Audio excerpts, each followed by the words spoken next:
สบายดีคลิปนี้ทรงผมเมียก็สิพากันมาเฮ็ดกำแพงบ้านเนาะหรือว่าเฮ็ดหัวบ้านนั่นเองถ้าใครได้เห็นแล้วก็ช่วยกดติดตามกดไลค์กดแชร์เป็นกำลังใจให้เด้อทรงผมเมียก็สิลงมือเฮ็ดเองเลยทับอิฐก็ร่วมกันว่าซอกในสร้างมาเฮ็ดจ้างเขาเจ้าเฮ็ดเนาะแต่ว่าซอกหาไผก็บ่มีผู้ใดมาเฮ็ดให้เนาะในสร้างก็บ่ว่าง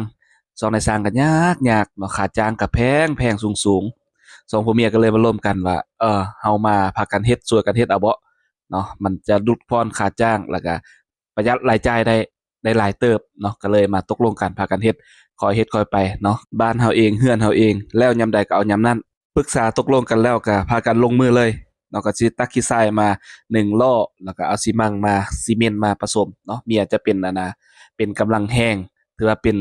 ตัวหลักเนาะก็คือข้อยก็คือเห็นย่างบ่ได้ก็ยกหยังก็บ่ได้เนาะเมียก็สิเป็นผู้ออกแรงหลายกว่าเนาะข้อยก็จะนั่งแบบนี้เนาะจะเป็นผู้จับใส่ แล้วก็มาจับให้เนาะเป็นดินบล็อกดินหยังก็เมียเป็นผู้คนลงเนาะถือว่าหนักเติบก้อนหนึงก็10กิโล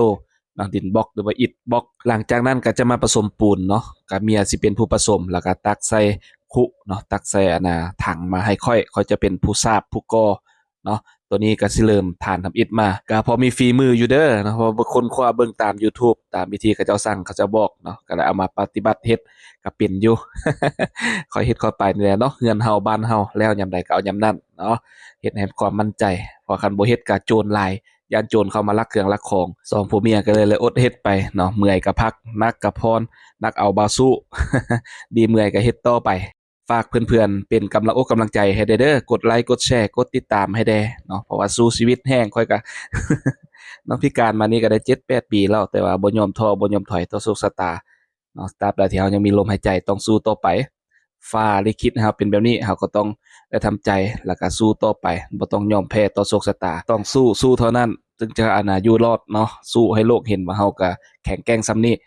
เราบ่ได้อ่อนแอเด้หลังจากนั้นก็สิเอาสว่านไฟฟ้าเนาะมาซี่เป็นรูเพื่อจะเสียบเหล็กนวดกุ้งยึดกับอิฐบล็อกมันจึงจะได้มั่นจึงจะได้แก่นเนาะแข็งแรงดีวิธีการหรือว่าเทคนิคที่ข้อยเฮ็ดอาจจะบ่ถูกต้องตามหลักการของสร้าง100%เนาะแต่ว่าข้อยก็พยายามเฮ็ดให้ดีที่สุดให้ออกมาดีที่สุดเนาะเพื่อให้ได้มาตรฐานแล้วก็ให้คงอยู่คงทนให้ได้ดนได้หลายปีเนาะแต่ตัวเองเฮ็ดได้ส่ำนี้ก็ถือว่าโอเคภูมิใจแล้วเนาะ หลังจากนั้นก็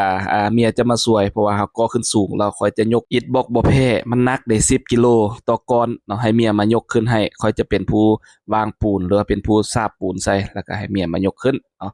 ได้1 2 3 4 5 6แถวก็สิบ่เฮ็ดสูงปานใดเพราะว่าทางหลังก็เป็นตะฟังสูงแดเนาะก็อ่าโจรขึ้นมาก็สิยากได้หน่อยหนึงหั้นแหละ ประกอบก้อนสุดท้ายเนาะท้ายสุดนี่เป็นแนวใดงามอยู่บ่ เนาะเป็นตาเบิ่งอยู่เนาะถือว่าสร้างสีมือสมัครเล่นได้ส่ำนี้ก็ถือว่าโอเคได้เนาะเผลอๆนี่งามกว่าในสร้างตัวจริงส่ำนี้ฝากเป็นกำลังใจกดไลค์กดแชร์กดติดตามให้กันเด้อ